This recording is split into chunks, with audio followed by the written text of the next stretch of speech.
es el podcast Libros Hablados.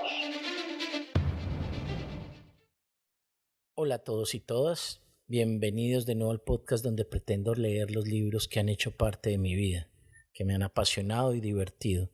Así que no esperen saber quién se ha llevado mi queso y si se quiere más a un papá rico que a uno pobre. Si estás aquí por primera vez, te aconsejo que vuelvas al episodio 1 donde empezamos la lectura del libro El primer hombre de Roma de la saga Señores de Roma. Aquí vamos con la tercera parte.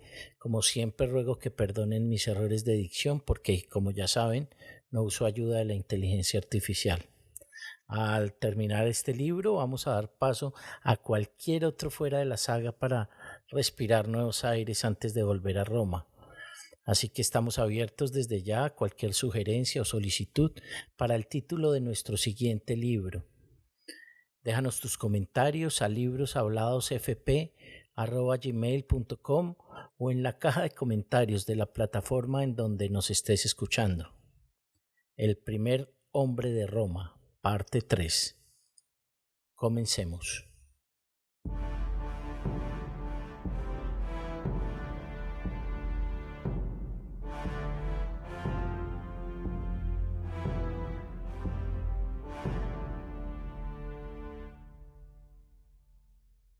Las Julias compartían un saloncito de estar en el que se reunieron a la mañana siguiente para desayunar.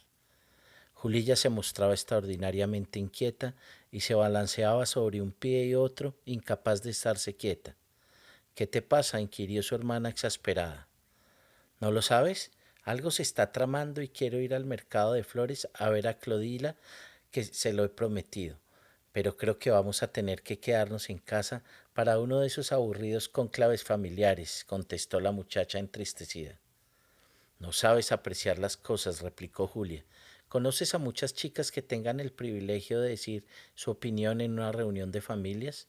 Bah, tonterías. Son un aburrimiento y nunca se habla de nada interesante, solo de criados, de cosas que no podemos comprar y de tutores. Yo quiero dejar la escuela. Estoy harta de Homero y del plomo de Tucídides. ¿De qué le sirven a una muchacha? Le dan lustre de cultura y bien educada, replicó Julia. ¿No deseas un buen marido? Para mí, replicó Julia entre risillas, un buen marido no tiene nada que ver con Homero y Tucídides. Yo quiero salir esta mañana, añadió, bailoteando por el cuarto. Si te has empeñado en salir, saldrás porque te conozco, dijo Julia. ¿Por qué no te sientas y desayunas? Una sombra apareció junto a la puerta y las dos muchachas alzaron la vista boquiabiertas. Su padre estaba allí. Julia, quiero hablar contigo, dijo nada más entrar y sin hacer caso de Julilla, su preferida.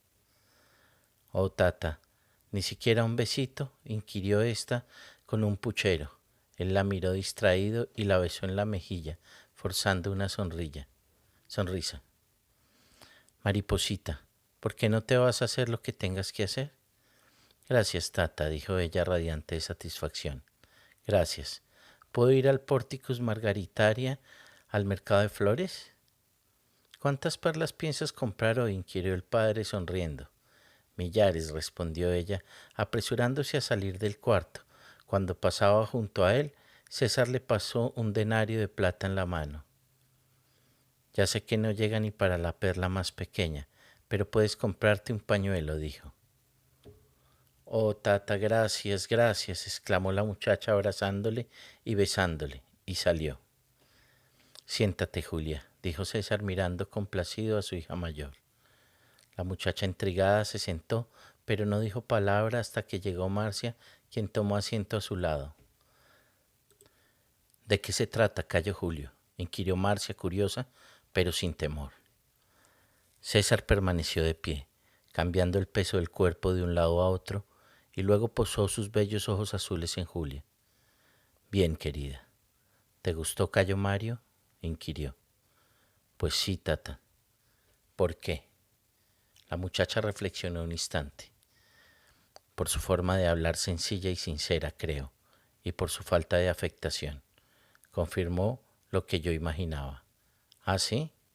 Sí. Es que por los chismes que corren por ahí, que si no habla griego, que es un zoquete de pueblo, que su fama militar la ha adquirido a expensas de otros y por capricho de Escipión Emiliano. A mí siempre me había parecido que la gente hablaba demasiado, mucho y con sumo desprecio, para que fuese cierto lo que se dice. Después de conocerle, estoy segura de que no me equivoco. No es ningún patán y no creo que se comporte como un palurdo. Es muy inteligente y ha leído mucho. Oh, el griego que habla no suena muy bien, pero es solo por culpa del acento. La sintaxis y el léxico son excelentes, igual que el latín con que se expresa, y sus cejas me parecen muy distinguidas. ¿No os parece? Su gusto para la vestimenta es un poco ostentoso, pero supongo que es culpa de la esposa. Dicho lo último, Julia se quedó callada y como aturdida. Julia, sí que te ha gustado, dijo César con extraño tono de respeto. Sí, tata, claro que me gustó, respondió ella confusa. Me alegro de saberlo, porque vas a casarte con él, espetó César, haciendo caso omiso en esa ocasión extraordinaria del famoso tacto diplomático que le caracterizaba. ¿Así? Inquirió Julia perpleja. ¿Es cierto? Añadió Marcia muy tiesa. Sí, contestó César, tomando asiento finalmente. ¿Y cuándo has tomado esa decisión? Inquirió Marcia con un peligroso tono de resentimiento. ¿Dónde ha visto él a Julia para pedir su mano? Él no ha pedido su mano, respondió César a la defensiva. Fui yo quien le ofrecí a Julia, o a Julilla. Por eso le invité a cenar. Ahora Marcia le miraba con expresión de sorpresa, como si estuviera loco. ¿Has ofrecido en matrimonio a un hombre nuevo, casi de tu edad, tu hija o una de tus dos hijas? Inquirió con enfado. Eso he hecho. ¿Por qué? Me consta que sabéis quién es. Claro que sé quién es. Entonces sabrás que es uno de los hombres más ricos de Roma. Pues sí. Escuchad, replicó César muy serio, dirigiéndose a las dos. Sabéis de sobra la situación en que estamos. Son 4 hijos y no tenemos bastantes bienes ni dinero para que abriguen esperanzas de un buen futuro. 2 varones con cuna e inteligencia para llegar a donde sea y 2 muchachas con cuna y belleza para casarse con lo mejor. Pero no tenemos dinero. Nos falta dinero para el cursus honorum y para las dotes. Sí, asintió Marcia con voz desmayada. Como su padre había muerto antes de que ella hubiese alcanzado edad casadera, los hijos de la primera mujer se habían puesto de acuerdo con los tasadores de los bienes para que a ella no le quedase casi nada. Cayo Julio César se había casado con ella por amor, y como tenía una dote muy escasa, su familia había dado consentimiento al matrimonio con gran complacencia. Sí, se habían casado por amor y eso les había dado la felicidad y la tranquilidad. 3 hijos modélicos y una mariposilla preciosa. Pero a Marcia siempre le había humillado que César no mejorara económicamente casándose con ella. Cayo Mario necesita una esposa patricia de una familia cuya integridad y dignitas sean tan impecables como su valía, dijo César. Habría debido ser cónsul hace 3 años, pero los Cecilios Meteros lo impidieron, y él es un hombre nuevo con una esposa de campaña y carece de relaciones familiares capaces de hacer frente a ese clan. Nuestra hija le servirá para que Roma lo tome en serio. Nuestra Julia dará a Cayo Mario categoría y enaltecerá su dignitas, y su estima pública y su posición se multiplicarán por 1000. A cambio, Cayo Mario se ha comprometido a paliar nuestra situación económica. Oh, Cayo, exclamó Marcia con los ojos llenos de lágrimas. Oh, padre, añadió Julia a punto de llorar. Al ver que a su mujer se le pasaba el enfado y que su hija parecía contenta, César se sintió más tranquilo. Le vi anteayer en el acto de toma de posesión de los nuevos cónsules. Lo curioso es que antes nunca había reparado en él, ni cuando era pretor ni cuando se presentó inútilmente a cónsul. Pero el día de Año Nuevo, no sé si sería exagerado decir que fue como si se me cayera la venda de los ojos, y me di cuenta de que es un gran hombre. Sé que Roma le va a necesitar. No sabría deciros cuándo me vino la idea de ayudaros mutuamente. Lo cierto es que al entrar en el templo y verle junto a mí, la idea ya se me había ocurrido. Así que aproveché la oportunidad y le invité a cenar. ¿Y fuiste tú el que se lo propusiste y no al revés?, inquirió Marcia. Así es. ¿Y acabarán nuestros apuros? Sí, Cayo Mario no será un romano natural de Roma, pero creo que es un hombre de honor. Creo que cumplirá su parte del trato. ¿Cuál es su parte del trato?, inquirió Marcia, cual práctica madre conectando mentalmente con el abaco. Hoy nos entregará 4 millones de sestercios en metálico para comprar las tierras junto a las nuestras en Bobillac, con lo que nuestro hijo Cayo dispondrá de bienes suficientes para conseguir un puesto en el Senado sin necesidad de tocar la herencia de Sexto. Ayudará a nuestros 2 hijos en el nombramiento de ediles curules y en todo lo que sea necesario para que los elijan cónsules cuando llegue el momento. Y aunque no lo tratamos en detalle, dará una buena dote para Julilla. ¿Y qué va a hacer por Julia?, inquirió Marcia con sequedad.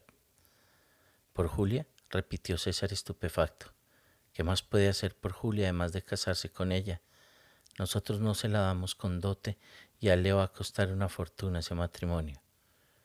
Normalmente una mujer aporta su dote para tener la seguridad de que conserva cierta independencia económica después de casarse, sobre todo si se da el caso del divorcio, aunque hay mujeres con poco seso que entregan la dote al marido. Cierto que no todas, y si se rompe el matrimonio hay que especificar el estado de la dote, incluso en el caso de que el esposo haya hecho uso de ella. Yo insisto en que Cayo Mario dé una dote a Julia que la permita vivir en caso de que se divorcie de ella, dijo Marcia en un tono que no admitía réplica. Marcia, no puedo pedirle más, replicó César. Pues tendrás que pedírselo. En realidad me sorprende que no se te ocurriera pensarlo. Cayo Julio, añadió ella con un suspiro de exasperación. Nunca entenderé por qué el mundo funciona con la falsa creencia de que los hombres son más listos que las mujeres para los negocios, y no es verdad. Está visto. Y tú, mi querido esposo, eres todavía más cándido. Julia es la pieza clave de nuestro cambio de fortuna y tenemos que asegurar también su futuro. Admito que tienes razón, querida, dijo César con voz hueca, pero no puedo pedirle a ese hombre más dinero. Julia miró sucesivamente a su padre y a su madre. Desde luego no era la primera vez que los veía discutir, sobre todo en lo relativo a dinero, pero sí que era la primera vez que el tema de discrepancia era ella, y eso la afligía, por lo que decidió intervenir. Ya está bien, yo misma le pediré a Cayo Mario una dote. No me da miedo y él lo entenderá. Julia, ¿quieres casarte con él?, exclamó Marcia conteniendo un grito. Claro que sí, mamá. Me parece un hombre estupendo.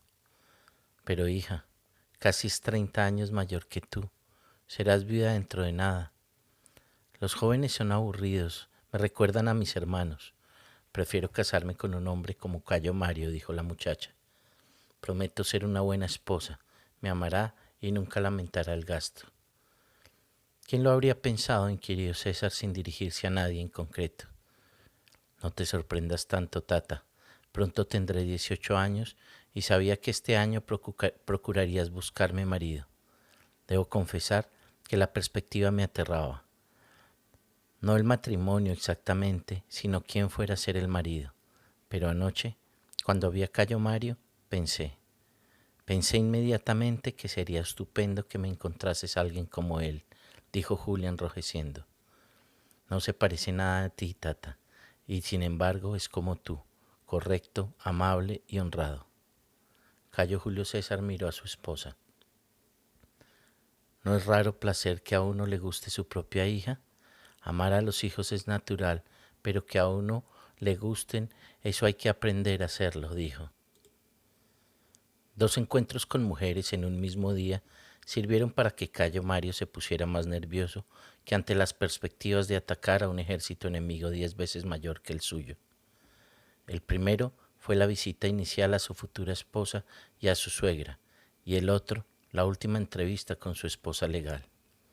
La prudencia y la cautela recomendaban ver a Julia antes de entrevistarse con Grania, para asegurarse de que no había inconvenientes imprevistos.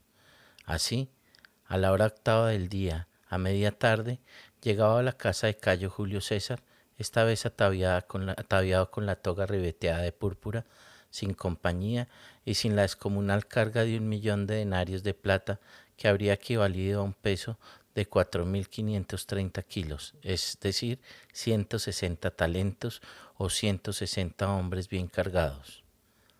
Afortunadamente, lo de metálico era un término relativo, y Cayo Mario acudió a la cita con un cheque bancario.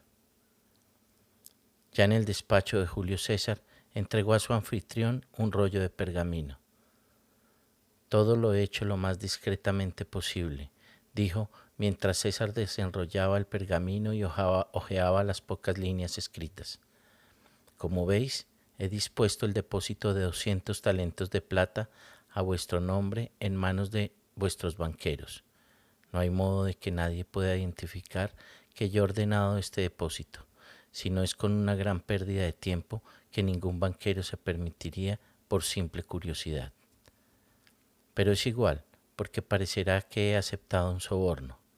Si no fuera tan poco importante senatorialmente, seguro que alguien de mi banco informaba al pretor urbano, dijo César, dejando que en el pergamino se enrollase y poniéndolo a un lado. Mucho dudo de que nadie haya pagado tan alto soborno, incluso a un cónsul con buena influencia, replicó Mario sonriendo. No había hecho un cálculo de los talentos, dijo César alargando la mano derecha. Por los dioses que os he pedido un mundo, ¿estáis seguro de no haberos quedado empobrecido? En absoluto, respondió Mario, incapaz de zafarse del convulsivo apretón de manos de César. Si la tierra de que me hablasteis vale el precio que decís, os he entregado 40 talentos de más, que son la dote de vuestra hija. No sé cómo agradeceroslos, Cayo Mario, dijo César, soltando finalmente a la mano del militar, cada vez más inquieto. No hago más que repetirme que no os vendo a mi hija, pero en este momento sí me lo parece. Y es cierto, Cayo Mario, que no vendería a mi hija. Estoy convencido de que ese futuro con vos y el destino de los hijos que tengáis será ilustre. Estoy seguro de que la cuidaréis como es debido y la querréis como yo deseo. Su voz era ronca. No había sido capaz de conseguir una suma tan importante para la dote de Julia como deseaba Marcia. Se puso en pie un tanto tembloroso, cogió el pergamino con mayor naturalidad de la que le dictaban su mente y su corazón, y se lo guardó en la bolsa que los pliegues de la toga formaban bajo su brazo derecho libre. No estaré tranquilo hasta haberlo depositado en mi banco. Julia, añadió vacilante, no cumple 18 años hasta primeros de mayo, pero no quisiera retrasar la boda hasta mediados de julio, así que, si os parece, podemos concertar la ceremonia para el mes de abril. Aceptado por mi parte, respondió Mario. Yo ya lo había pensado así, prosiguió César, con ganas de seguir hablando y romper aquel hielo que había creado. Es una incomodidad cuando una muchacha ha nacido justo al principio de la única época del año en que se considera mala suerte casarse. No sé yo por qué el final de la primavera y el principio del verano se consideran de mala suerte. Esperad aquí, Cayo Mario, añadió cambiando de tono, os enviaré a Julia. Ahora le tocaba a Cayo Mario estar en ascuas mientras esperaba en el pequeño y ordenado despacho con profunda angustia. Ojalá la muchacha no se mostrara demasiado recia. No había advertido en la actitud de César nada que se lo indicara, pero sabía muy bien que había cosas que no se decían y anhelaba que Julia deseara casarse por propia voluntad. Pero, ¿cómo iba a desear una unión tan poco adecuada a su cuna, su belleza y su juventud? ¿Habría derramado muchas lágrimas al saber la noticia? ¿No suspiraría ya por algún joven hermoso de la aristocracia que el sentido común y la necesidad le vedaban? Vaya marido para Julia, un itálico ya mayor que no hablaba griego. La puerta que daba a la columnata al final del jardín peristilo se abrió hacia adentro y el sol entró en el despacho como una fanfarria de trompetas, cegador, ardiente y dorado. Julia parecía enmarcada en aquel halo con la mano derecha alargada y sonriente. Cayo Mario, dijo con amable voz y risueña mirada. Julia, respondió él, acercándose a estrechar su mano, sin saber qué hacer con ella ni cómo reaccionar. ¿Os ha dicho vuestro padre? Añadió con un carraspeo. Oh sí, respondió ella sin que su sonrisa se borrase, antes bien aumentó, sin que en su actitud se advirtiese nada pueril ni inmaduro.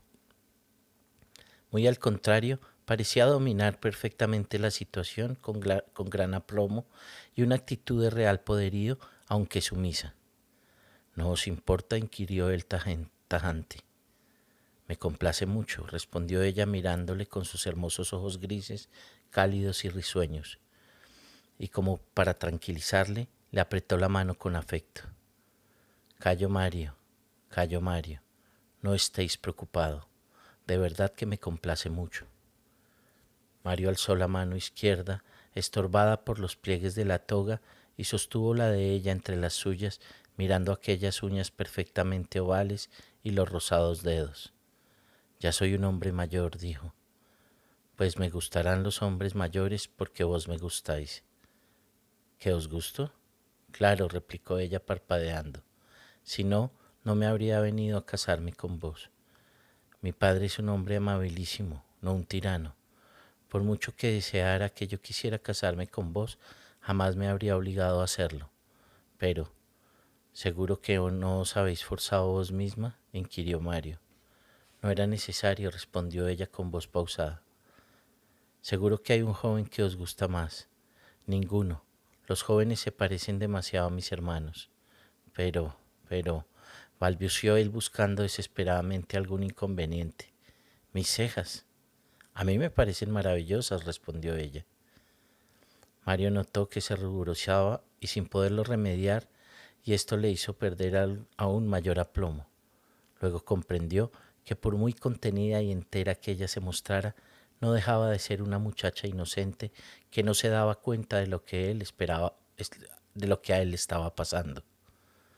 Vuestro padre ha fijado la boda para abril, antes de vuestro cumpleaños. ¿Os parece bien? Inquirió. Bueno, no digo que no, si él lo ha decidido, replicó ella frunciendo el entrecejo. Pero yo preferiría que fuese en marzo, si a él y a vos os parece. Me gustaría casarme el día de la fiesta de Ana Perenna. Un día apropiado, pero también aciago.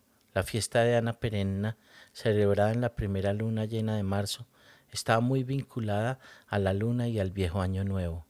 En sí, el día de fiesta era venturoso, pero no el día siguiente. ¿No teméis iniciar vuestra vida de desposada con mal presagio? Inquirió él. Ella puso su mano izquierda en la derecha de él y le miró muy seria.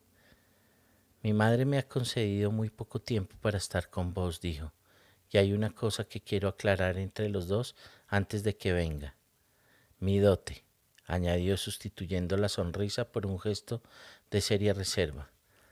No es que piense que no vayamos a entendernos bien, calló Mario, porque no veo nada en vos que me haga dudar de vuestro carácter o vuestra integridad. Y ya veréis que yo sabré comportarme. Si nos respetamos mutuamente, seremos felices. Sin embargo, mi madre se ha empeñado en lo de la dote y mi padre está muy angustiado por su actitud.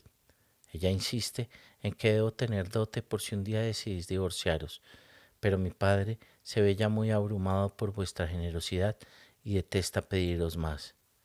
Por eso dije que yo os lo pediría, y lo hago antes de que venga mi madre, porque es muy probable que diga algo sobre ello. No había codicia en su mirada, únicamente preocupación.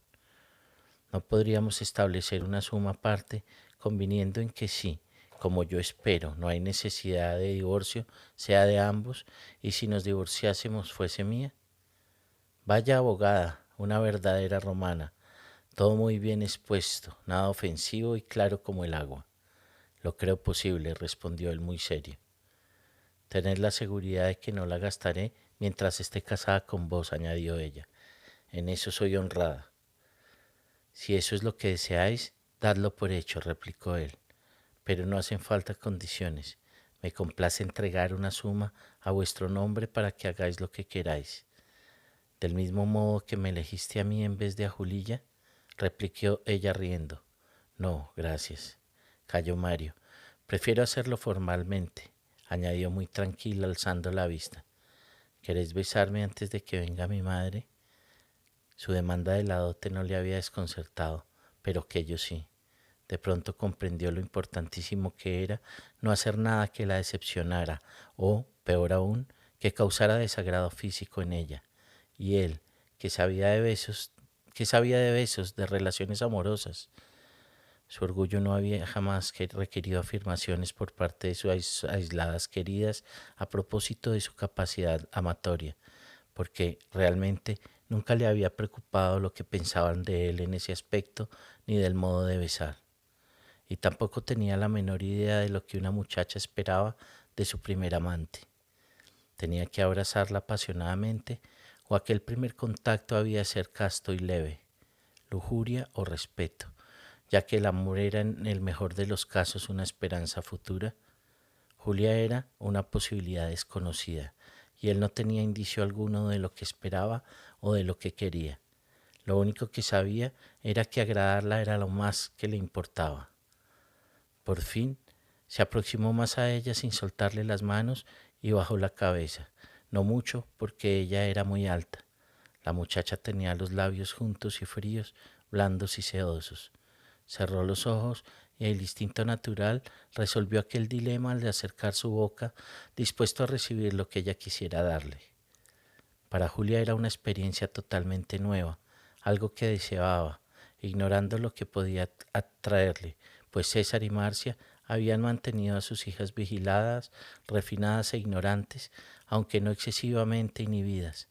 Aquella muchacha tan cultivada no se había criado como su hermana menor, pero también tenía una gran sensibilidad. La diferencia entre Julia y Julilla era más de calidad que de capacidad. Cuando sus manos pugnaron por soltarse, él las dejó caer enseguida y se habría apartado de ellas si Julia no hubiese levantado inmediatamente los brazos, echándoselos al cuello. El beso cobró calor. Ella entreabrió los labios y Mario volvió a alzar los brazos para abrazarla. La amplitud y los pliegues de la toga impedían un contacto más íntimo, lo cual jugó a favor de ambos, pues así llegó con naturalidad el final espontáneo de aquel exquisito momento de mutua exploración. Marcia, que había entrado sigilosamente, no pudo reprocharles nada, pues aunque los halló abrazados, la boca de Mario reposaba castamente sobre la mejilla de ella, y Julia, con la mirada baja, permanecía tan contenta e incólume como un gato bien acariciado. Ninguno de los dos se turbó. Se separaron y se volvieron hacia Marcia, quien los miró, creyó observar Mario, con una sonrisa. De abolengo aristocrático, no tan antiguo como los Julius César, Mario notó en ella cierta actitud de agravio y comprendió que la mujer habría preferido ver a su hija casada con alguien de su propia clase, aunque ello no hubiese supuesto ningún ingreso pecuniario para la familia. Sin embargo, en aquel momento la felicidad de Mario era completa y podía hacer caso omiso del resentimiento de su futura suegra, unos 2 años más joven que él, porque lo cierto es que ella tenía razón. Julia debía de haber sido para alguien más joven y mejor que un palurdo itálico maduro que no sabía griego, lo cual no quería decir que ni por un instante fuese a cambiar la idea de hacerla suya. Al contrario, demostraría a Marcia que Julia se llevaba al mejor de los hombres. He pedido una dote, madre, dijo Julia inmediatamente, y todo está arreglado. Marcia fingió con gran donaire que se molestaba. Eso era obligación mía, replicó, no de mi hija ni de mi esposo. Es natural, añadió él sonriente. Habéis sido muy generoso. Os damos las gracias, calló Mario. No estoy de acuerdo. Sois vosotros los generosos porque Julia es una perla que no tiene precio, replicó él. Era una afirmación que se le quedó grabada, y cuando salió de la casa poco después y vio que a la hora 10 la luz aún alumbraba el regazo del futuro, giró a los pies de la escalinata de las Vestales hacia la derecha en vez de a la izquierda y rodeó el precioso templo redondo de Vesta para tomar por el estrecho pasadizo entre la Regia y el Domus Publicus, saliendo a la vía sacra al pie de la breve cuesta llamada Clivus Sacer, que ascendió a vivo paso, ansioso por alcanzar el Porticus Margaritae antes de que se hubieran ido los vendedores. En aquella gran galería cubierta construida en torno a un cuadrángulo central estaban las mejores joyerías de Roma. Debía su nombre a los vendedores de perlas que se habían establecido en ella poco después de su construcción, época en la que, con la derrota de Aníbal, se habían derogado las severas leyes prohibiendo la ostentación y las mujeres romanas se habían dedicado a gastar desenfrenadamente en toda clase de bisutería. Mario quería comprar una perla para Julia y sabía dónde hacerlo como todos los romanos, la firma de Fabricio Margarita. El primer Marco Fabricio había sido también el primer comerciante de perlas que había establecido tienda en el recinto cuando las perlas que se vendían procedían de los moluscos de agua dulce, de las ostras de roca y de arena y de cultivo marítimo, y eran pequeñas y más bien oscuras. Pero Marco Fabricio era un gran especialista y seguía casi olfateándolo el rastro de cualquier leyenda, viajando de Egipto a la Arabia Nabatea en busca de perlas oceánicas, y las encontraba.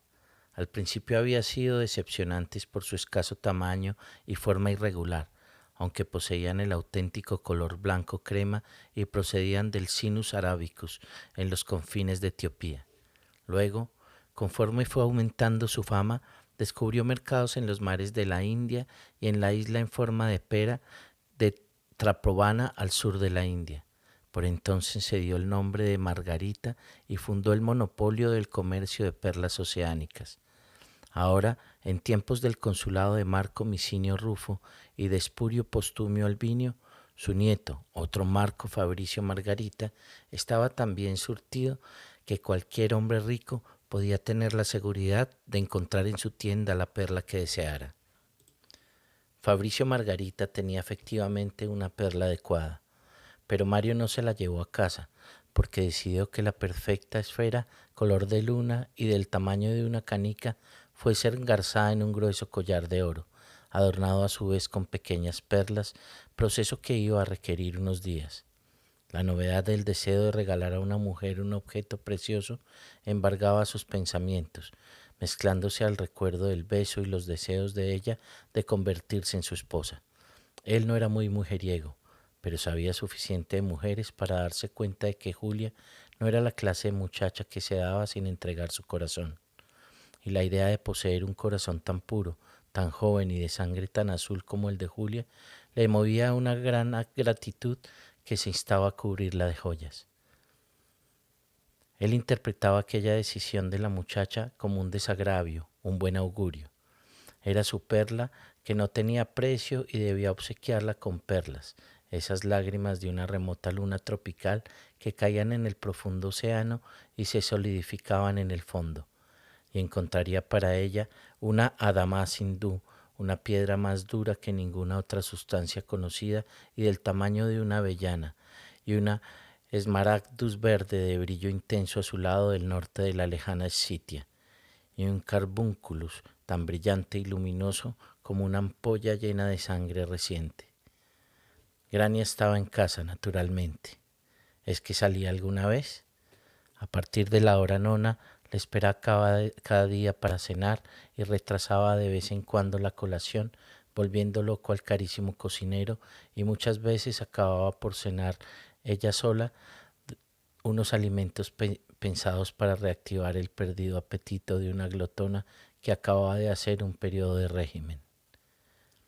La obra maestra culinaria del cocinero siempre se echaba a perder, cenara o no Mario en casa. Grania había gastado una fortuna en un cocinero especial, capaz de convertir las recetas más raras y epicúreas en platos exquisitos. Cuando Mario estaba en casa para cenar, le presentaban platos como lirones rellenos de pasta de hígado de oca, los más diminutos pajarillos aderezados con una exquisitez inimaginable, verduras exóticas y picantes variedades de salsas demasiado ricas para su paladar y su estómago, por no hablar de su bolsa.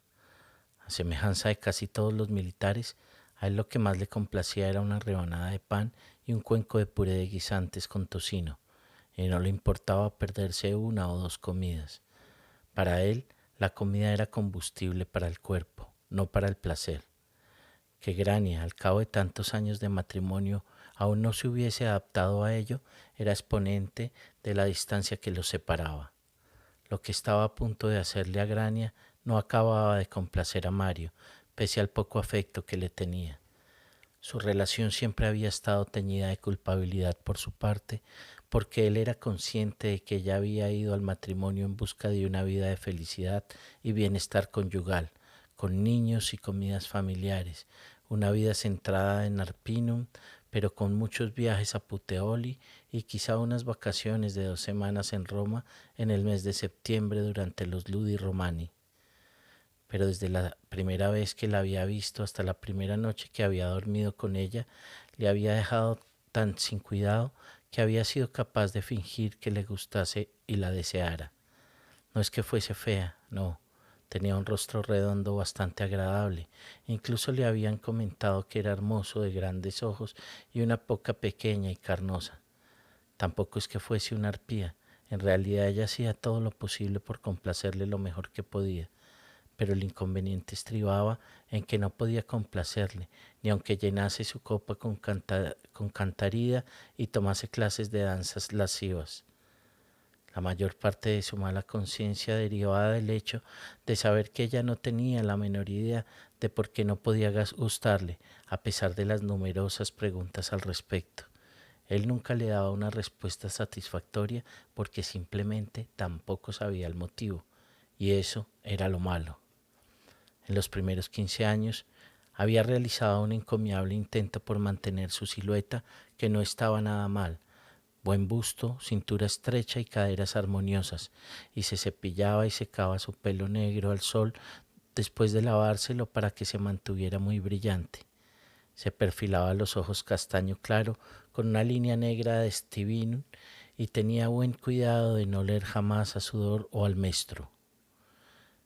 Si algo había cambiado en él aquella tarde de primeros de enero, cuando el criado le abrió la puerta de su casa, solo era que por fin había encontrado una mujer que le gustaba, con la que deseaba casarse y compartir su vida. Quién sabe si comparando a las dos, Grania y Julia, encontraría por fin la respuesta.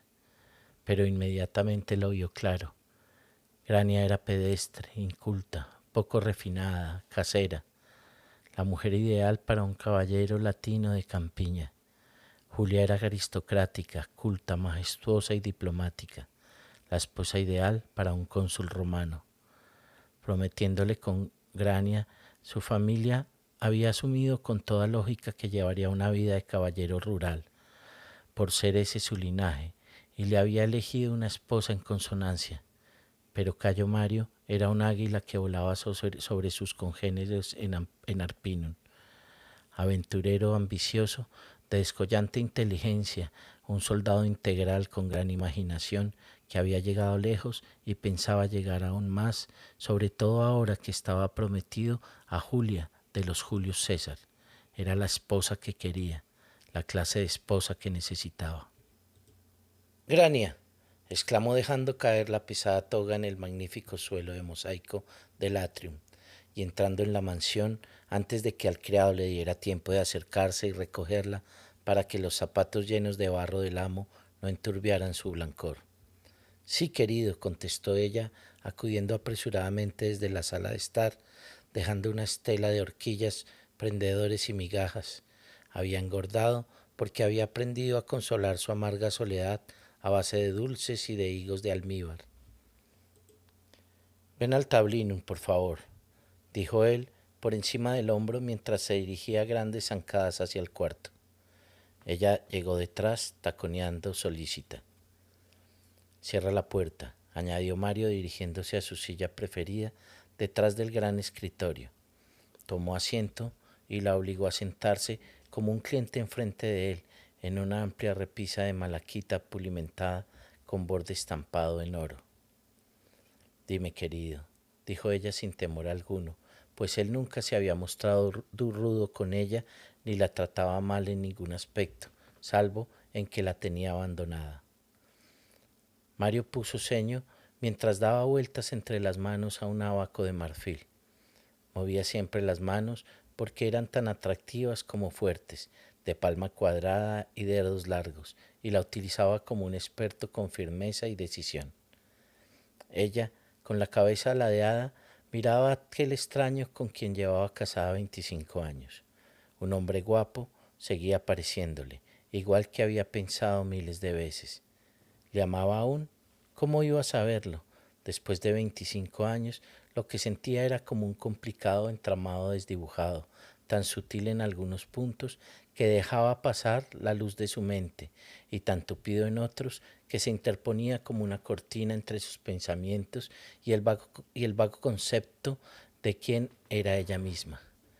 Rabia, dolor, perplejidad, resentimiento, pesar, autocompasión, un sinnúmero de emociones. Algunas tan antiguas que ya casi las había olvidado, y otras recientes y nuevas porque tenía 45 años, ya empezaba a faltarle la regla y su pobre vientre estéril comenzaba a encogerse. Si algún sentimiento dominante había habido, era el de la decepción corriente, deprimente y mediocre. Aquellos días incluso hacía ofrendas a Bediovis, el dios de las decepciones. Los labios de Mario se abrieron para hablar. Los tenía carnosos y sensuales, pero se había forzado a adoptar un rictus de fuerza antes de enfrentarse a ella. Grania se inclinó ligeramente hacia adelante para prestar atención a lo que iba a decir, esforzándose al máximo por concentrar el interés en cada fibra de su ser. Voy a divorciarme de ti, dijo él, entregándole el trozo de pergamino en que a primera hora de la mañana había redactado la declaración de divorcio. Apenas entendía lo que él acababa de decirle. Desenrolló el grueso y hediondo rectángulo de piel sobre el escritorio y lo leyó con sus ojos de présbita, hasta que las palabras motivaron una respuesta. A continuación miró sucesivamente al pergamino y al marido. No he hecho nada para merecerlo, dijo con voz apagada. No estoy de acuerdo, replicó él. ¿Qué es lo que he hecho? No has sido una esposa conveniente. ¿Y has tardado 25 años en llegar a esta conclusión? No, lo sabía desde el principio. ¿Y por qué no te divorciaste entonces? En aquel momento no me parecía importante. Una herida tras otra, un insulto tras otro, el pergamino temblaba en su mano, lo arrojó y apretó los puños. Sí, claro, es lo último, exclamó reaccionando finalmente enfurecida.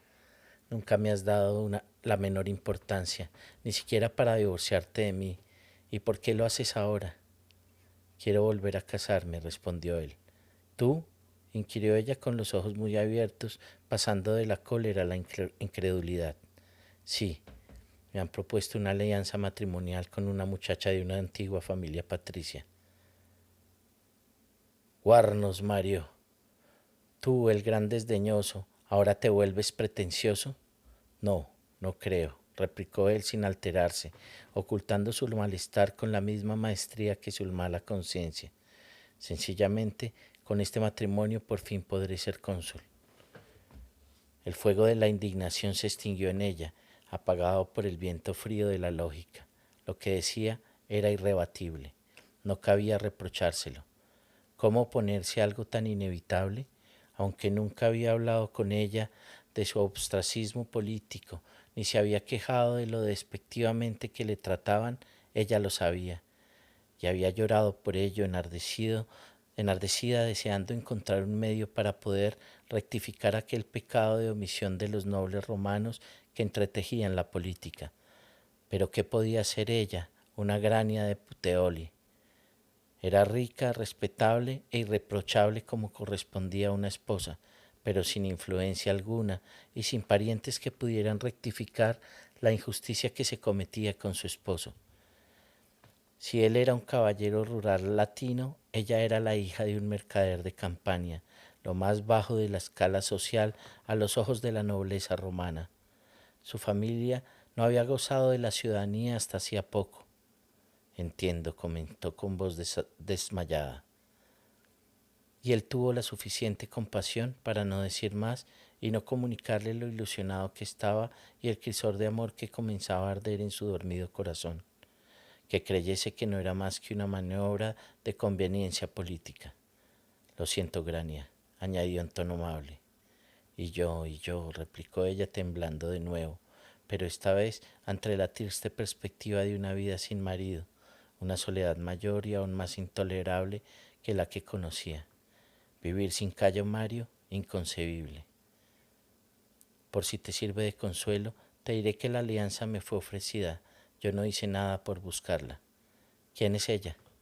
La hija mayor de Cayo Julio César. ¿Una Julia? Una mira muy alta. Sí que llegarás a cónsul, Cayo Mario. Sí, eso creo yo también, asintió él, jugueteando con su pluma de junco favorita, el frasquito de porfirio de arena sacatintas con su tapón perforado de oro y el tintero hecho con un bloque pulimentado de amatista. Tienes tu dote, naturalmente, y tienes más que de sobra para tus necesidades. Yo la invertí en empresas más rentables de las que había elegido tu padre y ahora ha aumentado mucho. Hizo un carraspeo. Me imagino que querrás vivir cerca de tu familia, pero no sé si con tu edad no sería más conveniente que tuvieses tu propia casa, y más ahora que ha muerto tu padre y tu hermano es el pater familias. Nunca has dormido lo bastante conmigo para darme un hijo, dijo ella, doliéndole el alma entre las brumas de aquella fría soledad. Cuánto me gustaría tener un hijo. Pues yo me alegro de que no lo tengas. Nuestro hijo sería mi heredero y el matrimonio con Julia no le afectaría en nada. Sé razonable, Grania, añadió al advertir que no se había expresado bien. Nuestros hijos ya serán mayores y estarían viviendo su propia vida, no te servirían de consuelo. Pero por lo menos están los nietos, replicó ella con lágrimas en los ojos. No estaría tan terriblemente sola. Hace años que te estoy diciendo que te hagas con un perrito faldero. Se lo había dicho sin maldad, con simple intención práctica. Lo que deberías hacer en realidad es volver a casarte, añadió pensándolo mejor. Jamás, chilló ella. Como quieras, replicó él encogiéndose de hombros. Volviendo al sitio en el que querías bien vivir, estoy dispuesto a comprar una villa junto al mar en Cumas para que te instales allí. Cumas está a una distancia razonable de Puteoli, en Litera, y así podrías ir a pasar con tu familia un par de días y estar lo bastante apartada si no deseas que te molesten. Gracias, Cayo Mario, dijo ella, perdida toda la esperanza. Oh, no me des las gracias, replicó él levantándose y llegándose hasta ella para ayudarla a ponerse en pie, poniéndole sin ningún afecto la mano bajo el codo. Sería conveniente que dijeras a mi mayordomo lo que sucede y que pienses en los esclavos que quieres llevarte. Mañana ordenaré a una de mis agentes que encuentre una buena villa en Cumas. La mantendré a mi nombre, claro, pero podrás tenerla en usufructo mientras vivas o hasta que te cases. Sí, sí, ya sé que has dicho que no piensas hacerlo, pero los pretendientes te acosarán como moscas a la miel por tu fortuna. Habían llegado a la puerta de la sala de estar y Mario se detuvo apartando la mano. Te agradecería que te hubieras marchado de aquí pasado mañana, por la mañana si es posible. Me imagino que Julia querrá hacer cambios en la casa antes de trasladarse. Vamos a casarnos dentro de 2 meses y no habrá mucho tiempo para llevar a cabo los cambios que quiera. Así que, pasado mañana antes de mediodía, no puedo traerla aquí a que vea la casa hasta que te hayas ido. No estaría bien. Ella iba a preguntarle algo, cualquier cosa, pero él ya se alejaba. No me esperes a cenar, voceó mientras cruzaba el vasto atrium. Voy a ver a Publio Rutilio y creo que cuando vuelva ya estarás acostada. Bien, ya estaba. No se le partiría el corazón por tener que desalojar aquella casona. Siempre la había detestado y odiaba el caos urbano de Roma. ¿Por qué habría elegido vivir en la fría ladera norte del Arx del Capitolino? Era algo que ella nunca habría entendido, aunque no ignoraba que la lujosa categoría de la zona era un factor que había influido poderosamente en Mario. Pero en las cercanías había tan pocas casas que ir a visitar a las amistades suponía una caminata subiendo y bajando escaleras, y aquello era una zona residencial al margen de la política. Los vecinos que había Eran todos príncipes mercaderes con poco interés por la política. Hizo un gesto con la cabeza al criado que estaba a la espera fuera de la sala de estar. Que venga inmediatamente el mayordomo, le ordenó. Llegó el mayordomo, un majestuoso griego de Corinto, un hombre que se había labrado una formación para luego venderse como esclavo para hacer fortuna y poder aspirar a la ciudadanía romana.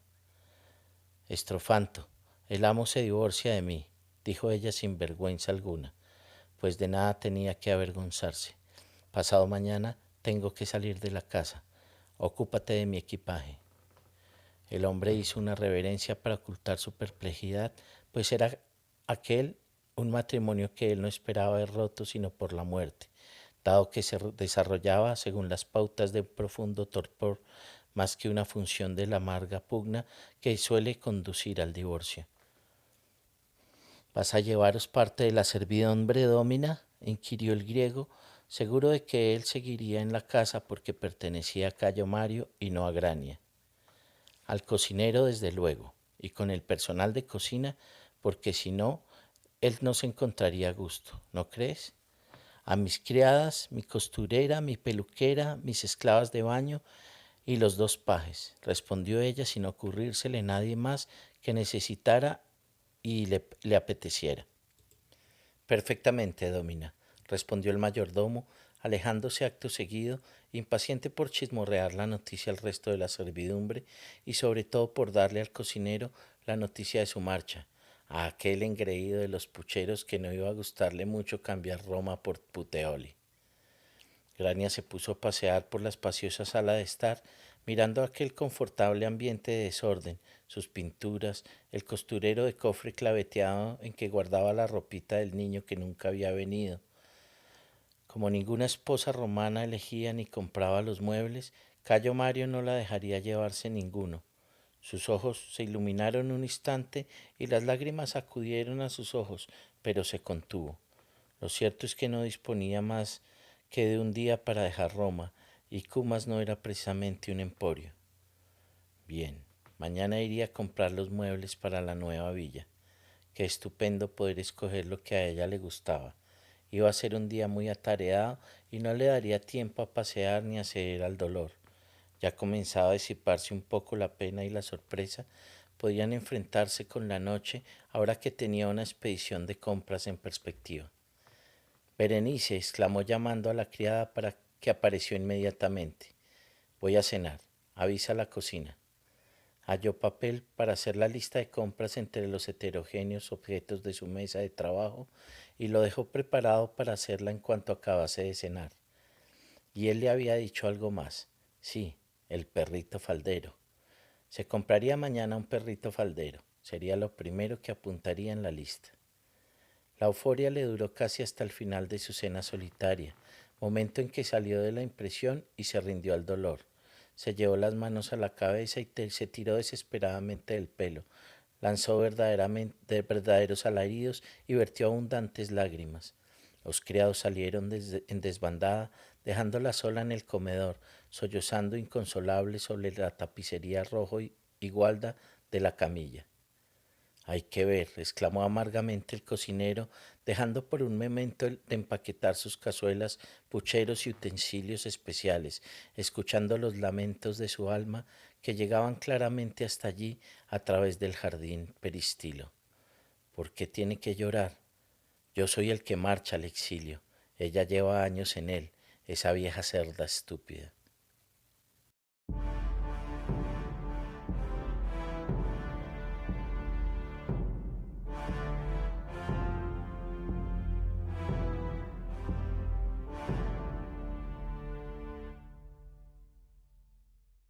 Gracias por llegar hasta aquí. En breve publicaré la 4ª parte de esta narración. Desde ya les recuerdo que pueden enviarnos sugerencias para el libro que quieran que lea después de terminar este. Puedes escribirnos a libroshabladosfp@gmail.com o en la plataforma donde nos escuches. Soy Johan Walteros, transmitiendo desde la no siempre fría Canadá. Gracias por oírnos.